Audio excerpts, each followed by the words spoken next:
পটুয়াখালীর দুমকি উপজেলার Angaria union chairman Syed গোলাম মর্তুজা শুক্কুরের ঘর থেকে জেলেদের ভিজিএফের 17.5 টন সরকারি চাল জব্দ করেছে উপজেলা পরিষদ।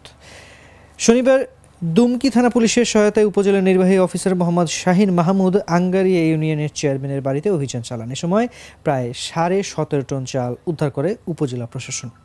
স্থানীয় সূত্রে জানা যায়, ইউপি চেয়ারম্যানের বাড়ি থেকে 50 কেজি ওজনের 350 বস্তা চাল হাতে নাতে উদ্ধার করে প্রশাসন। পরে উপজেলার নির্বাহী কর্মকর্তার উপস্থিতিতে চালসহ বাড়িটি সিলগালা করে রাখা হয়।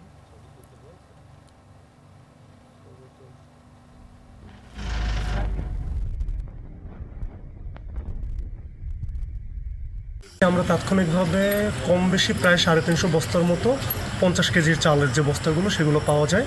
তো কোন চাল কেন এনে রাখা হয়েছে সে সম্পর্কে বিস্তারিত আমি জানাতে পারবো। আগে সংশ্লিষ্ট যিনি চেয়ারম্যান আছেন উনি আসুক, তার থেকে ব্যাখ্যাটা শুনি। আর এক্ষেত্রে যেটা আমরা শুনবো পরে আমরা তদন্ত করব এবং বিধি মোতাবেক সর্বোচ্চ যেটা ব্যবস্থা গ্রহণ করা দরকার পড়ে আমরা ব্যবস্থা গ্রহণ করব। প্রাথমিকভাবে তো অপরাধ প্রতীয়মান হচ্ছে, কিন্তু পূর্ণাঙ্গ তদন্ত সাপেক্ষে আমরা সর্বোচ্চ ব্যবস্থা গ্রহণ করব।